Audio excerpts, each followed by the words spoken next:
jawaban yang utuh, Pak. Ya, Apa sebetulnya dosa karena Sintayong sehingga harus diganti? Kita di tidak saat bicara ini? dosa. Pertanyaannya, kenapa Patrick Kluivert, Pak? Ya. Kenapa harus dia?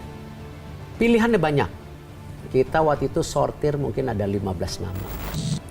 Masuk World Cup itu sebuah mimpi. Tapi kita mesti mimpi yang lebih besar lagi dong.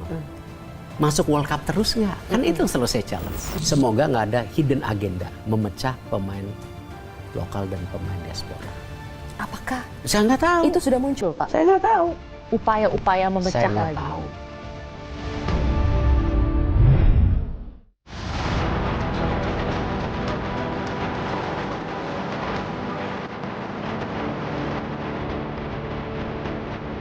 Kita mengucapkan terima kasih kepada kinerja Coach Sintayong selama ini.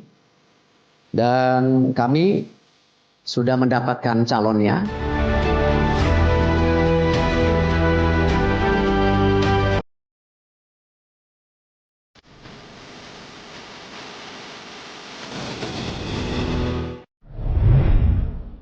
Selamat malam, Pak Erik. Malam. Apa kabar, Pak Erik?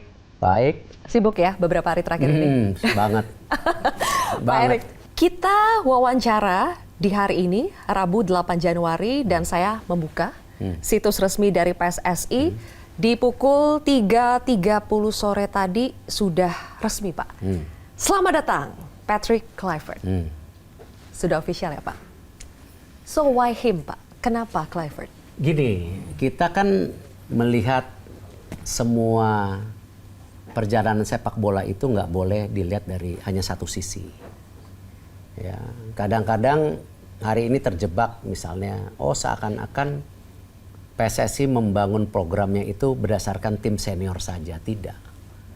Kita bisa lihat bagaimana sukses story daripada tim sepak bola wanita yang selama ini mati suri. Sekarang dipegang Coach Mochi, ya. Kita beri program yang baik, pelatih yang baik, pemain yang baik. Akhirnya kan prestasi timnas putri juara AFF kemarin. Kita lihat juga Indra Safri. Kita beri kesempatan juara SEA Games. Coach Nova kemarin kita beri kesempatan, U17-nya lagi naik. Jadi konteksnya membangun sepak bola Indonesia itu tidak hanya tim senior, gitu kan? Disepakat dulu gitu. Nah, memang magnet tim senior ini yang paling utama, fair. Dan kebetulan kita ini semua lagi bermimpi. Kalau kita lihat konteksnya, presentasi kita ke FIFA setelah peristiwa Kanjuruhan waktu itu, ketika pemerintah, FIFA, stakeholder sepak bola akhirnya meminta saya, ya, di situ kan ada paparan jelas. Kapan kita mau ke World Cup? Itu 2030 berapa waktu itu? Cuman kadang-kadang hidup itu, ya, is about timing and moment.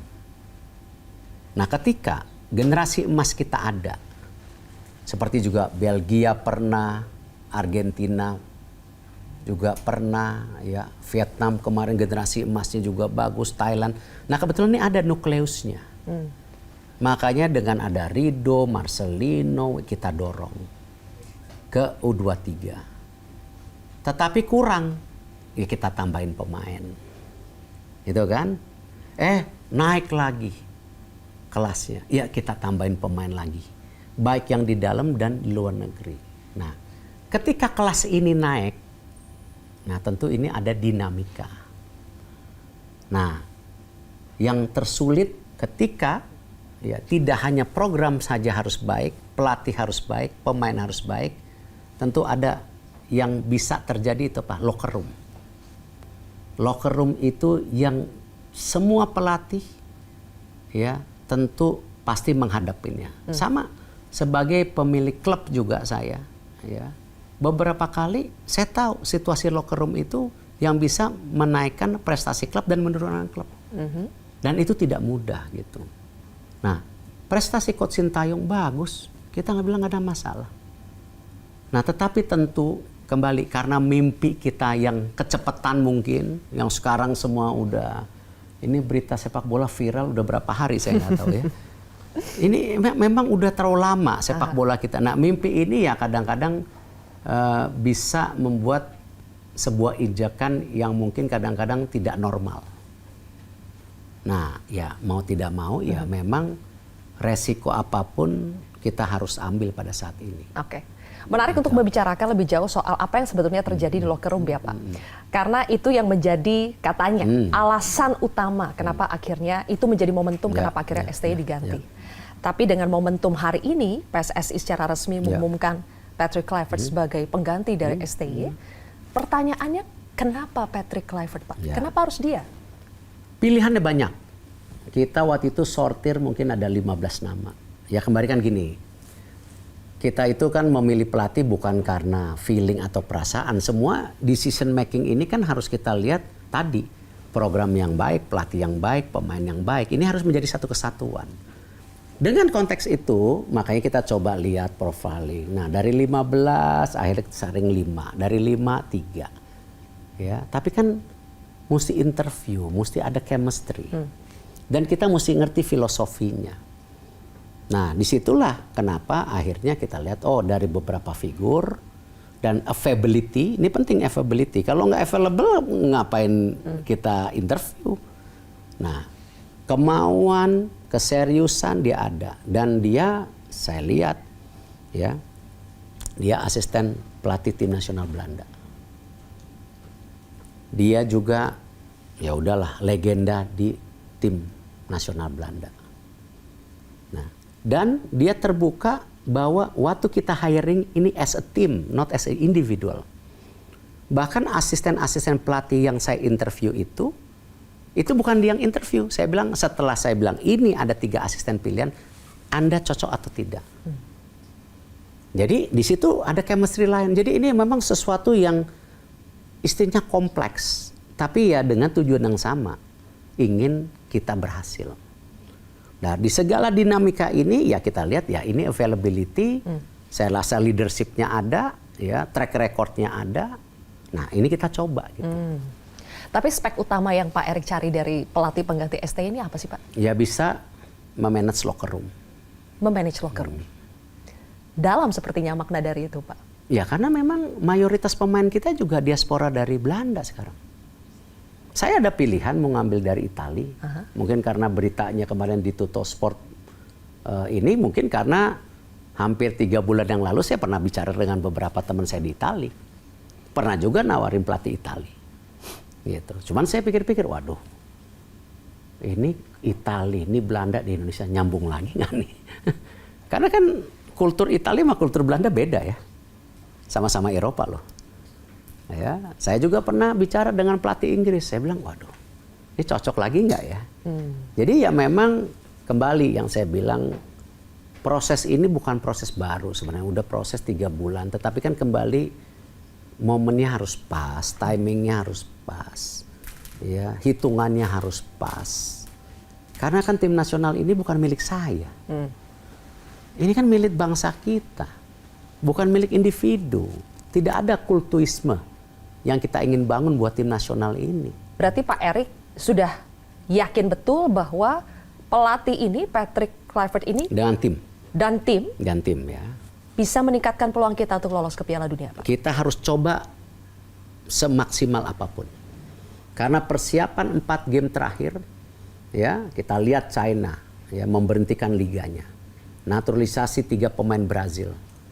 Ya China juga nggak mau kalah. Karena ini pride of the nation gitu loh. Bahrain ya, itu kemarin di Arab Cup dia menang sama Saudi. Dia menang ini. Artinya mereka juga siap-siap. Padahal kita berharap, kan berharap semua nih, main di kandang kita dapat 6 poin. Ya. Nah, kita juga ada away sama Australia, kita ada away sama Jepang. Jepang berat lah. Gitu. Tapi ya kita harus coba, masa terus away ya udah. Kan kita harus dapat poin. Oke. Gitu. Sepertinya saya harus kembali dulu Pak ke inti masalah sebenarnya, karena ini menyangkut kenapa akhirnya PSSI mengambil keputusan untuk mengganti coach STY dan akhirnya mendatangkan Kluivert dan tim. Tadi kata kuncinya adalah bisa memanage locker room. Kita kembali dengan apa yang terjadi sebetulnya di locker room. Kita sudah dengar bahwa ini bahkan dinamika yang cukup serius, kata Pak Erik, sudah terjadi ketika sebelum Indonesia melawan China. Jadi what happened Pak di locker room? Ya saya nggak bisa ngomong kan, udah ditulis sama, ya nggak, saya nggak etik lah. Gini contoh ya, kalau saya sebagai pimpinan tidak etika, ya pasti saya melakukan tanda tangan dulu sama Patrick baru lepas Sintayong. Enggak, hubungan saya sama Sintayong baik kok. Kita punya mutual respect. Ya, kita sama, tapi kalau lagi berbeda ya memang itu kan pilihan gitu. Saya baru tanda tangan baru 1 hari yang lalu. Setelah diumumkan, baru kita kirim draft kontraknya bolak-balik. Baru ditanda tangan kemarin malam sama dia jam 9 kalau nggak salah. 9 waktu Indonesia, saya jam berapa waktu Eropa. Makanya akhirnya baru diumumkan jam 3 ini. Jadi saya juga put the etika gitu. Nah sama kalau sekarang saya mesti describe what's going on terjadi di China. Saya mau debat lagi, oh ini pemain yang sudah dinasehatin nggak mau dipakai. Oh kenapa ada pemain muda yang sudah menjadi bagian daripada strategi besar nggak dipanggil. Ya saya menjelekkan partner saya yang sama-sama ini udah fight dengan saya sama-sama berapa bulan ini dong. Gitu. Ya kan, jadi ya. Tapi ada 3 masalah itu ya Pak? Tadi contoh-contoh yang Bapak sebutkan. Ya tadi saya bilang, komunikasi, ya kan, strategi, ya trust, ya ini kan yang memang, dan gini loh, jangan juga saya bicara ini terus menjadi sesuatu yang sensitif di bola itu, ya begini memang problemnya, makanya bola itu sebuah industri atau sebuah kegiatan yang intangible-nya paling tinggi. Kenapa? Anything can happen. Bayangkan, investasi pemain berapa ratus juta tiba-tiba cedera 2 tahun. It happens di bola. Pemain yang dibeli berapa ratus begitu main nggak cocok sama timnya. It happens di bola. Gitu. Ada pelatih gara-gara sama pemain bintangnya lepas. Tetapi ada juga seperti Zidane mirip-mirip sama Patrick Kluivert. Ya kita harapkan seperti yang sama. Dia tidak punya track record manager, tetapi dia bisa kontrol Madrid. Dari pernyataan Pak Erik yang saya tangkap adalah memang kunci pertarungan itu sebetulnya dari locker room dulu. Jadi butuh seorang coach yang speknya justru lebih ke kemampuan manajerial dulu, terutama di locker room. Ya, memang seperti itu. Bagaimana menghadapi pemain-pemain diaspora kita yang pemain-pemain bintang ini dengan ego masing-masing.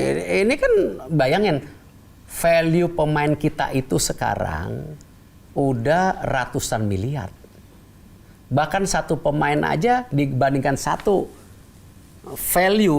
pemain Singapura, satu pemain tim, satu tim Singapura Malaysia, satu pemain kita udah lebih mahal. Ini realita gitu. Jadi ego-ego itu ya memang harus di-manage gitu. Dan ya kan nggak mungkin ketua PSSI. Karena ketua PSSI bisanya nyuruh kan, sama bikin program gitu. Dan itu tidak bisa dilakukan Sintayong? Saya nggak bisa bicara begitu, tapi kan kita ngelihat dinamikanya saja. Dan apakah gara-gara statement itu Sintayong? Saya enggak. Tapi ini kan bagian dari tadi decision making yang kita menyelamatkan mimpi kita.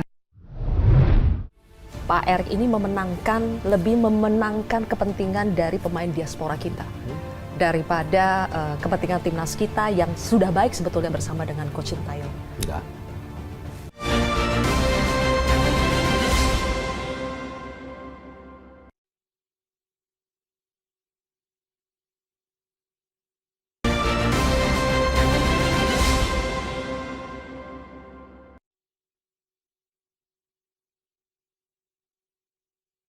Pak Erik pasti sudah sedikit banyak membaca ya apa reaksi-reaksi dari masyarakat kita.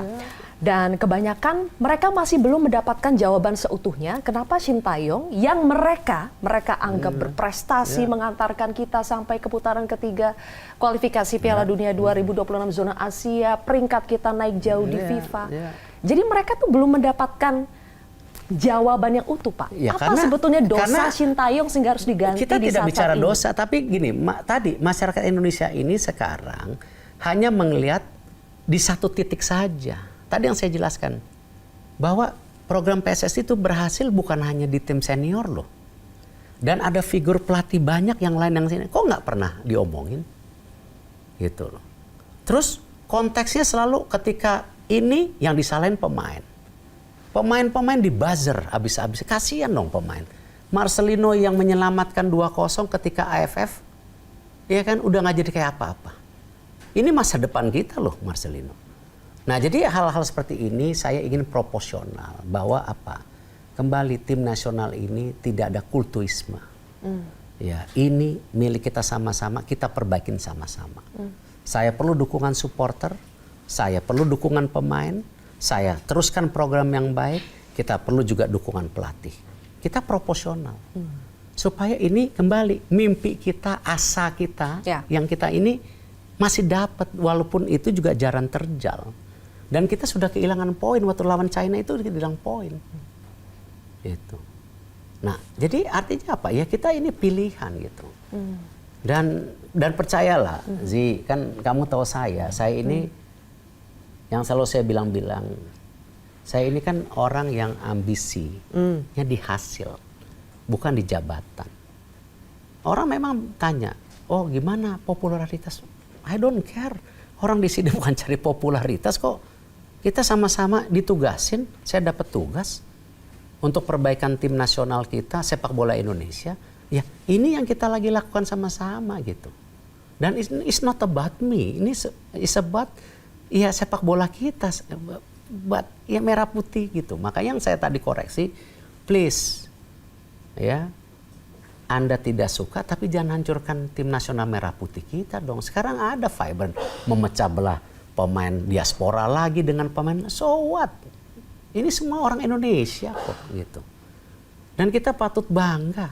Ada yang mengatakan begini Pak, kalau saya baca-baca komentar dari netizen. Mereka mengatakan bahwa Pak Erick ini lebih memenangkan kepentingan dari pemain diaspora kita. Daripada kepentingan timnas kita yang sudah baik sebetulnya bersama dengan Coach Sintayong. Enggak. Saya sangat against pernyataan itu. Ini buat semua. Ya kan? Ini buat semua. Dan ini kita mengharapkan apa? Proper stabilitas baru yang bisa tadi mendapatkan hasil yang paling tidak predictable gitu. Ya semua nggak bisa dipredik tapi harus kita predictable gitu. Dan 4 game ini ya emang kita ada harapan. Ranking 3 nanti playoff lagi. Ya tapi kan gini, ibarat kalau kita bisa cepat masuk, kenapa mesti delay masuk? Kan begini namanya juga manusia mimpi. Kan nggak ada salahnya kita bermimpi. Pak, problem komunikasi itu kan muncul sekarang. Selama ST itu menjabat sebagai coach, kita belum dengar itu ada persoalan pelik soal komunikasi. Tapi ketika sekarang sudah tim kita berbeda, diisi dengan banyak pemain diaspora, kemudian muncul masalah komunikasi. Tapi apakah masalah komunikasi itu hanya sebatas kendala bahasa, karena Coach Sintayong berbahasa Korea, kemudian banyak pemain kita yang berbahasa Belanda atau Inggris, apakah hanya sebatas itu atau lebih dari itu? Saya nggak bisa judgmental, saya nggak bisa menuduh, tapi kalau dilihat dari dinamikanya aja kalau saya. Dan kan gini, saya ngambil posisi yang luar biasa loh ketika saya bilang saya siap mundur setelah kita kalah sama Jepang. Orang juga mempertanyakan, nih aneh ketua umum kalah sama Jepang 4-0 marah. Bukan, karena saya tahu the next game we lost. Kalau the next game we lost lawan Saudi itu selesai. Gitu. Dan siapa yang berjasa? Marcelino 2-0. Kalau Marcelino ngegolin 1-1 atau 0-0, poinnya cuma 1. Gitu. Dan itu bagaimana pemain bermain dengan sekuat, iya kan? Tenaga, Verdong sampai keram-keram, iya kan? Jadi itulah pertandingan yang saya mau ketika semua memberikan yang terbaiknya untuk merah putih di lapangan. Itu beda. Kita bisa ngelihat bagaimana ketika kita lawan Saudi Australia 1-1 itu kelihatan, oh main ini. Lawan Bahrain ya udah no comment lah, ya kan? Tapi begitu selesai Bahrain itu drop itu. Dan kalau lawan Saudi drop, ya selesai. Poinnya hilang. Gitu. Dan Pak, ini kan pilihan yang sangat berisiko ya Pak. Ya, kontroversial, berisiko. Tapi PSSI tetap mengambilnya. Ya.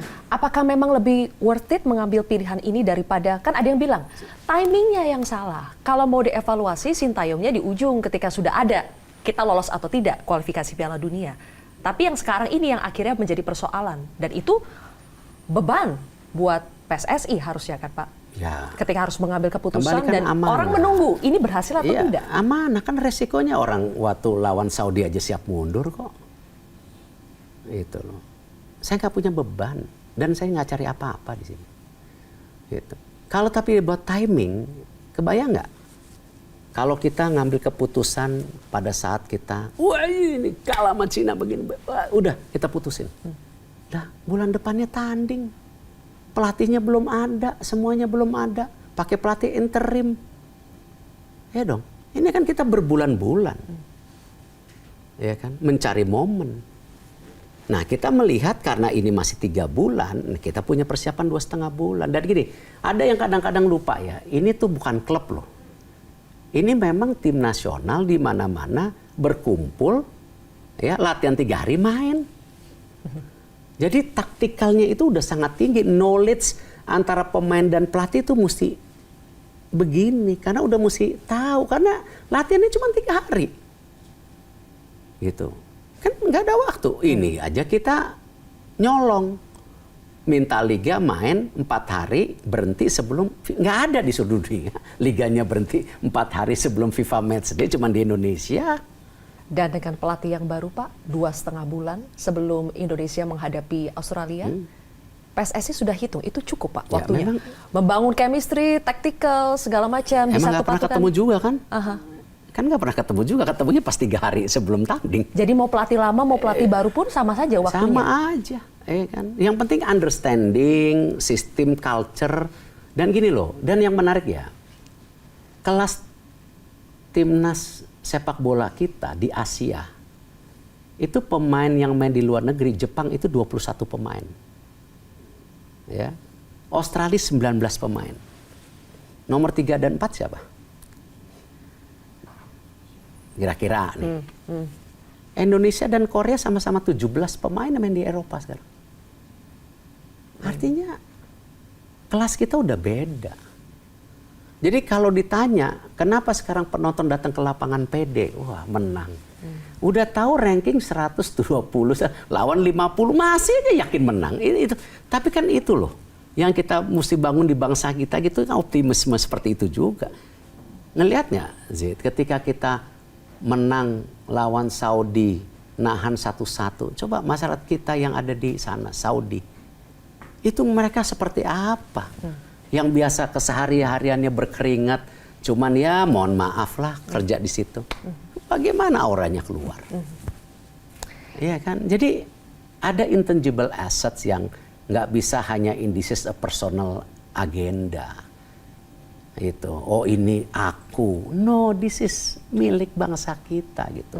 Pak Erick pasti sudah tahu nih kan? bahwa profil dari pelatih baru kita, Patrick Kluivert juga sudah dikuliti. Sama, nah, fair oleh nggak? media, Orang oleh bayangin, netizen. dia datang ke sini dengan segala reputasinya, ya kan?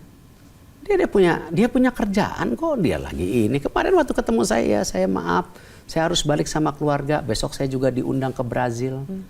Ya kan, kalau pemain legenda itu duitnya dibawa kemana-mana juga dibayar gitu loh, iya kan? Ketika kita harus membayarkan puluhan miliar untuk kompensasi STY, berarti kan ada financial loss di situ. Uangnya tadinya Costly. Uangnya tadinya mau pakai buat down payment beli gedung. Nah,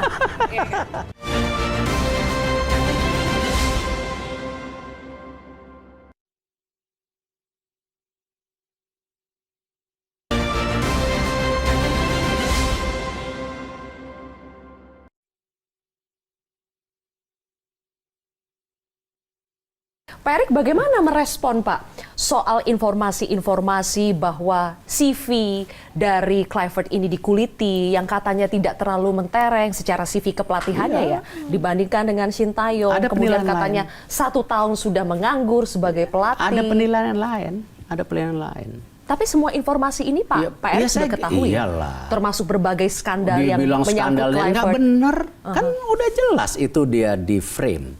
Ada lawyernya, ada sindikatnya, itu kan ada, kasus hukumnya ada. Ya, tapi yang jelasin biar dia, jangan saya dong. Itu. Ya kan? Tapi yang pastinya ini sudah menjadi kalkulasi ya Pak, sudah dipertimbangkan semua, semua profilnya. Dan tim yang nanti dibentuk, yang nanti akan diumumkan ya juga kita udah kalkulasi, ya kan. Ada technician-nya yang bagus nanti namanya siapa, ada yang kuat di sini, itu kan teamwork. Saya tidak mau ya, dan saya tidak percaya kesuksesan itu karena kerja seseorang. It's about teamwork. Intinya Clifford ini jangan dilihat bahwa dia berdiri sendiri. Ada intangible asset lainnya yang tapi kita sudah lihat. dibangun, Iya. sudah disiapkan tim di belakang Clifford ini untuk mendukungnya ya Pak. Iya. Jadi sebetulnya apakah tugas utama dari Clifford ini adalah menyatukan dulu, harus mendapatkan Memberi experience, iya. respect dulu memberi dari tim. trust, iya kan? Gitu. Kemudian kalau persoalan nanti mengelola teknik permainan, taktiknya, apakah dia juga pemain hebat lah, masa dia nggak ngerti teknik? karena yang kita dengarkan akan Iya kan? datang juga direktur teknik Pak yang sudah disiapkan, apakah itu betul? Lebih kepada asisten dan tim yang bagus-bagus. Kalau direktur teknik ya belum, kita lagi cari gitu. Ya cuman tentu dengan jaringan saya, ya kan, saya mendapat advice dengan banyak figur dan tokoh-tokoh legend dunia juga, ya saya diskusi aja kan. Ini kejadian begini gimana, kejadian begini bagaimana. Kan Anda juga punya experience sebagai presiden. Iya, tapi kadang-kadang kan namanya bola, ya kan. Dari Mancini ke Frank de Boer, ya kan akhirnya mesti pelatih Itali lagi. Kalau di Itali ternyata emang mesti Itali lagi itu. Jadi ada kultur-kultur itu yang kadang-kadang saya secara pribadi mau coba tabrak, ternyata nggak bisa gitu loh, ya kan. Ada yang bilang begini Pak Selalu Erik. di Inter akhirnya ya Itali lagi pelatihnya karena kalau dari luar negeri ya kita udah coba Frank de Boer ya dimakan di sana gitu. Ya udahlah itu kan dinamika. Ada kata-kata begini Pak Erik. Pak Erik ini mencari pelatih sepertinya kriterianya yang penting Belanda dan mau datang pada saat Natal. Enggak. itu candaan netizen ya. Itu yang saya rasa nggak lucu ya karena kan saya bilang waktu saya itu keluar negeri harus punya izin. Ya, jadi saya mohon maaf ya, mungkin aneh sebagai presiden PSSI bicara tertutup dengan pimpin negara, dengan Menpora, dengan kan sebenarnya PSSI ini ke FIFA. Tapi kan kita di Asia tidak mungkin PSSI ini bisa hari ini tanpa juga support pemerintah. Yang selama ini selalu jadi government intervention. Berapa kali PSSI ini dihukum sama FIFA? Ini kan baru pertama FIFA dan pemerintah dan stakeholder sepak bola percaya dan kantor FIFA-nya ada gitu. Artinya apa? Ya kita ini Asia. Jadi ya kalau mohon maaf Pak Prabowo sebagai Pak Presiden atau Pak Jokowi yang suka sepak bola atau Pak Menpora yang juga ngikutin tahu cerita ini sebelumnya mereka udah tahu. Tapi saya bilang please off the record gitu. Ya kan? Ya karena tadi saya mesti respect juga ya kepada pilihan, kepada apresiasi kepada Coach Indra, Coach Nova, Coach Mochi, Coach Sintayong, kita mesti apresiasi mereka udah berjuang buat kita. Gitu. Nah, kita jangan terjebak dari hal-hal yang kontra. Itu yang kita harus jaga. Ini yang kita makanya tadi mohon maaf kalau saya mesti ngurek-ngurek ini saya ya nggak mau kalau udah personal. I have to respect gitu. Tanda tangan kontrak pun sesudah dilepas. Ya. Kalau orang lain, tanda tangan dulu. Saya nggak mau. Gitu. Dan penilaian pelatih-pelatih ini masalah datang hari apa hari itu bukan sebagai sesuatu yang nggak respectful. Ya kan? It's a willingness. It's sacrificing. Saya juga terbang. Berangkat dari Indonesia 24 malam. Mendarat jam 6.10 di London. Mandi, interview. Sore interview dengan yang lain. Besoknya interview. Terus interview. Iya kan? Terus pulang. Iya kan? Udah tahun baru di Bundaran HI lagi waktu itu.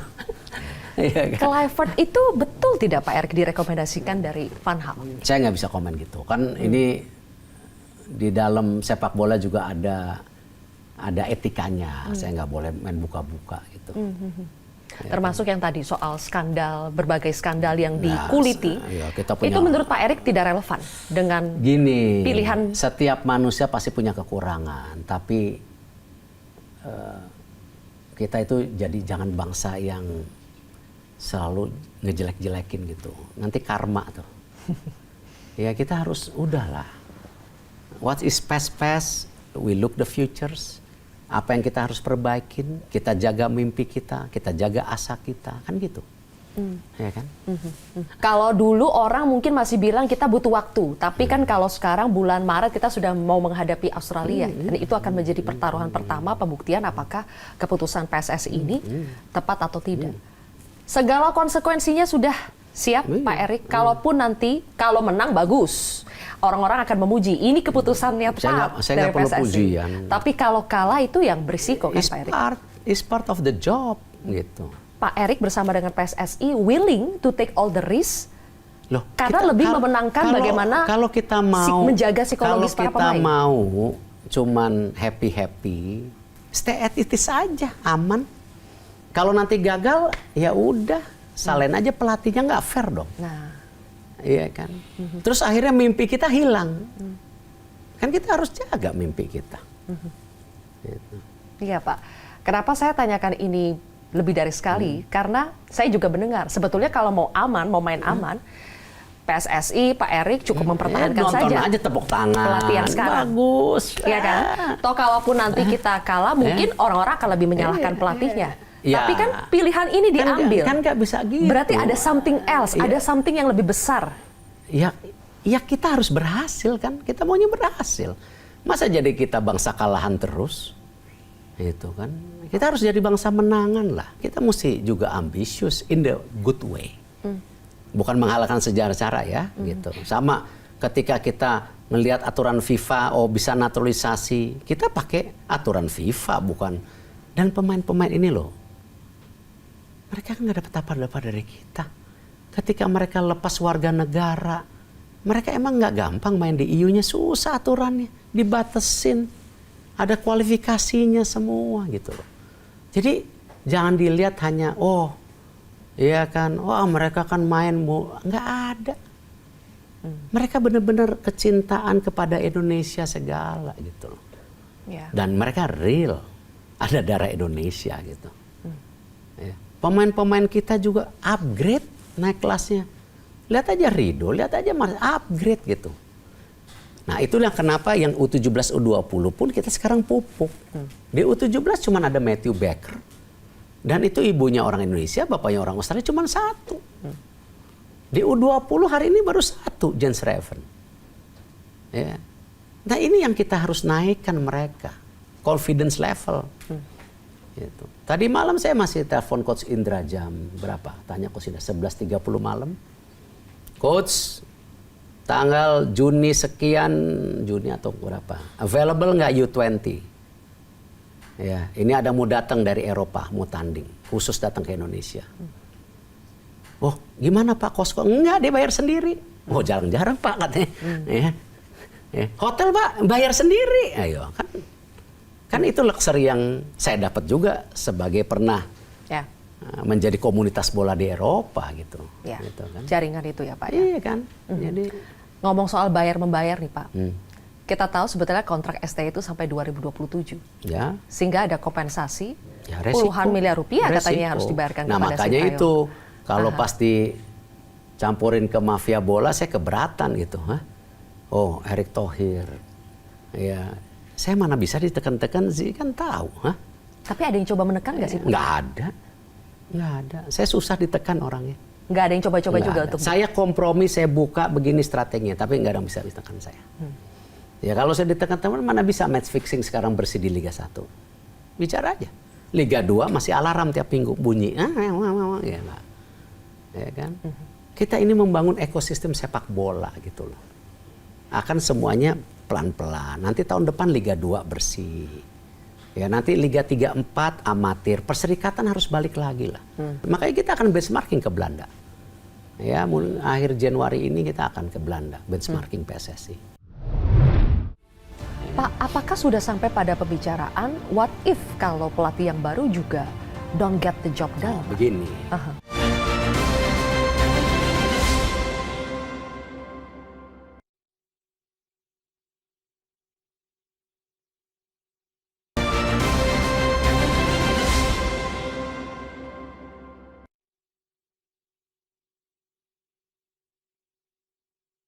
Ketika kita harus membayarkan puluhan miliar untuk kompensasi STY, berarti kan ada financial loss di situ. Uangnya tadinya Costly. Uangnya tadinya mau pakai buat down payment beli gedung. Nah, iya kan? Iya kan? Ya, Jadi tapi, ya maksud itu. saya, Pak, apakah memang mempertahankan STY itu akan lebih banyak loss-nya, kerugiannya daripada kita harus melepas membayarkan kompensasi? Ya, kalau orang mimpi, apalagi bangsa lagi mimpi, kayaknya itu yang paling mahal yang kita harus berikan gitu. Ya kan? Ya. Toh hari ini sepak bola Indonesia baik-baik, dari pemerintah support, dari private sector semua banyak support. Artinya apa? Ya kepercayaan. Nah kepercayaan ini ya salah satunya prestasi. Gitu. Nah, ya kita coba yang terbaik gitu. Kepercayaan ini sepertinya akan cepat kali ini Pak ditagihnya pada saat Indonesia bertanding melawan Australia. Karena wajah pelatihnya berganti. Resiko Ya, memang. Tapi apakah Pak Erik sendiri menargetkan pelatih dan tim barunya ini untuk target pertama memang harus lolos dulu? Iya mereka udah tahu konsekuensi to get the jobs waktu di interview kan mereka tahu. Kita mau apa? Ya dia mau juga. Dengan segala reputasi nanti tim yang datang top-top loh. Dia juga kalau gagal reputasinya juga rusak di Eropa. Ini mana pernah sih pembicaraan sepak bola di Indonesia seberisik sekarang di Eropa, kayaknya belum pernah dia seumur hidup. Ya tapi jangan ini menjadi euforia. Itu yang saya bilang. Masuk World Cup itu sebuah mimpi. Tapi kita mesti mimpi yang lebih besar lagi dong. Masuk World Cup terus nggak? Kan itu yang selalu saya challenge. Kan maunya, oh Indonesia kayak Saudi. Indonesia kayak Jepang, ya kan? Indonesia kayak Australia. Oh, sering masuk World Cup kan enak di kuping gitu loh. Hah?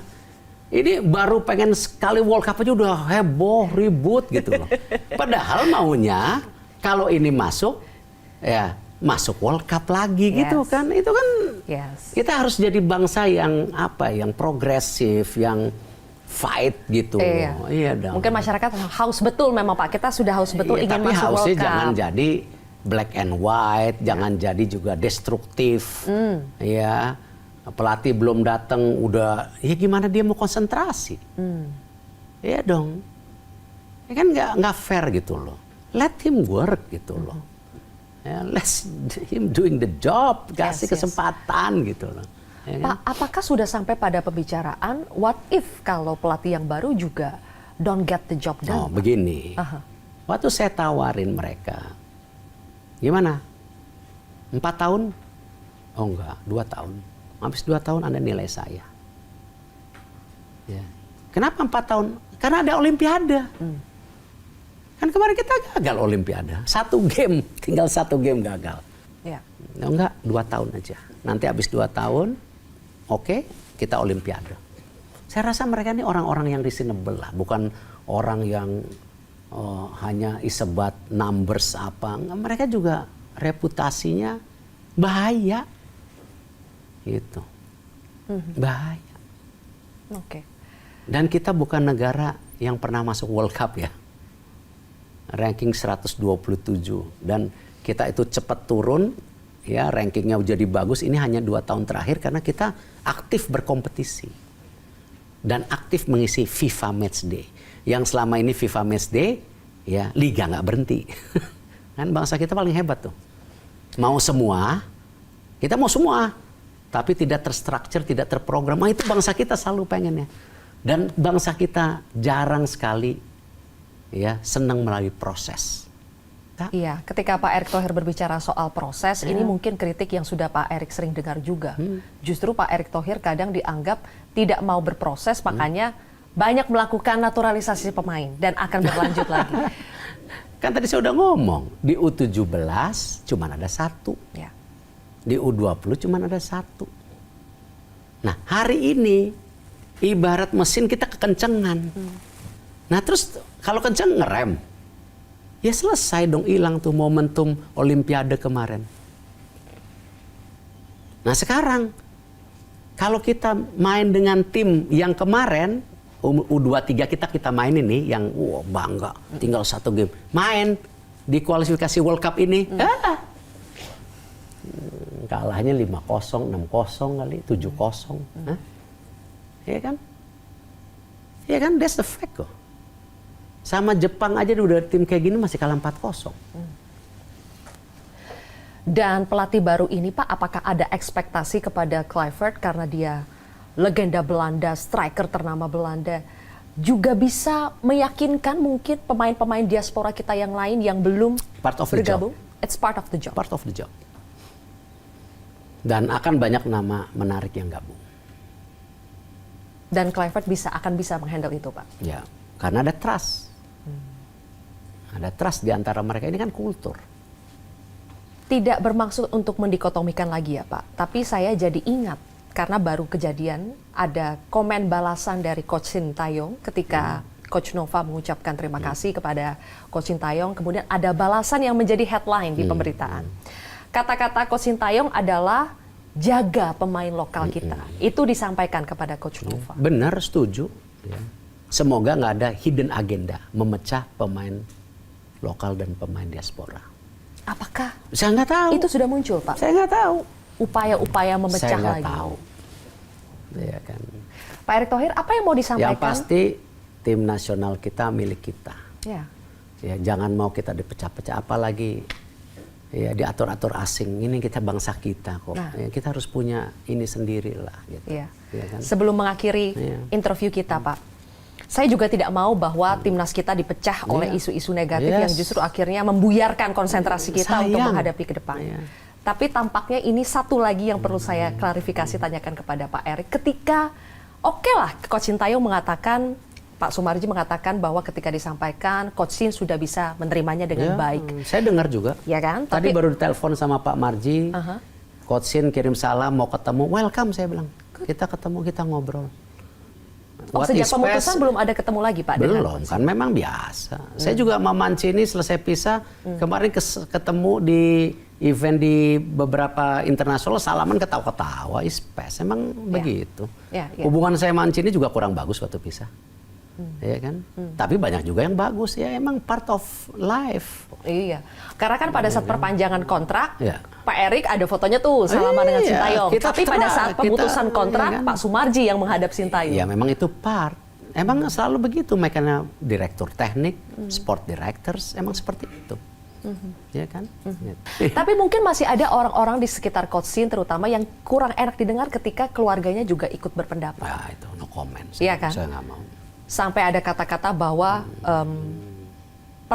dipertanyakan perlakuan PSSI selama 5 tahun. Saya berapa tahun jadi ketua? Saya kayaknya nggak 5 tahun deh baru. Saya baru 2 tahun. Saya nggak ngerti gitu perlakuan PSSI selama 5 tahun kan. Saya baru jadi ketua 2 tahun, jadi saya nggak ngerti poinnya apa. Dan saya nggak mau terjebak polemik-polemik itulah. Ini klasik. Tapi saya rasa penting untuk kembali disampaikan, apalagi langsung dari Pak Erick Thohir sebagai Ketum PSSI, bagaimana membuat kita lebih fokus dan bisa move on. Pesan-pesan kepada mungkin masyarakat kita yang karena dahaga mencapai mimpi, akhirnya banyak komen-komen yang masih mengkritik, apalagi selepas Coach Sintayong tidak lagi menjadi pelatih. Pesan kepada mereka Pak, yang masih belum bisa menerima. Saya terus terangkan menghindar banyak interview lah. Saya melakukan interview pada saatnya. Nah, saya ngelihat ini, kenapa saya mau lakukan interview, saya lihat ini arahnya kok seakan-akan tim nasional ini mau dihancurkan. Makanya saya mau datang. Udahlah, kita harus kembali proporsional, melihat tadi kompleksitasnya, program, pelatih, pemain, dan kita punya mimpi. Ini mimpi, ya sekedar mimpi, tapi kan harus dijalankan. Tapi please lah, ya, yang tadi Zi bilang, ini kan tim nasional ini milik kita semua. Erick Thohir pensiun, Coach Sintayong berganti, Patrick juga nanti selesai. Ya. PSSI terus umurnya lebih tua dari saya, ya kan. Pemain lebih lama dari saya. Bisa 15 tahun main. Ya, tapi tim nasional kan lama. Dari tahun 38 udah masuk Piala Dunia. Nah, artinya apa? Tolonglah jangan destruktif. Kita sayangin tim nasional kita jaga, kita support, kita kritik, ya, tetapi tadi jangan destruktif. Ya, ini buat bangsa kita. It's not about you, not about me, not about anybody. Ini buat semua, buat Indonesia gitu. Baik, Pak Erik, terima kasih banget sudah mau bersedia kami wawancara di program Kontroversi Metro TV. Mudah-mudahan ini bisa memberikan pencerahan kepada masyarakat kita.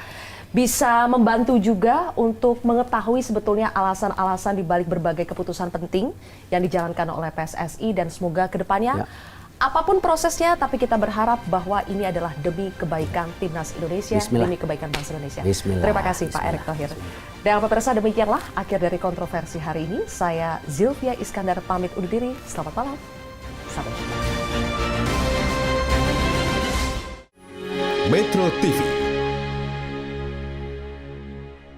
Jelajahi cara baru mendapatkan informasi. Download Metro TV Extend sekarang.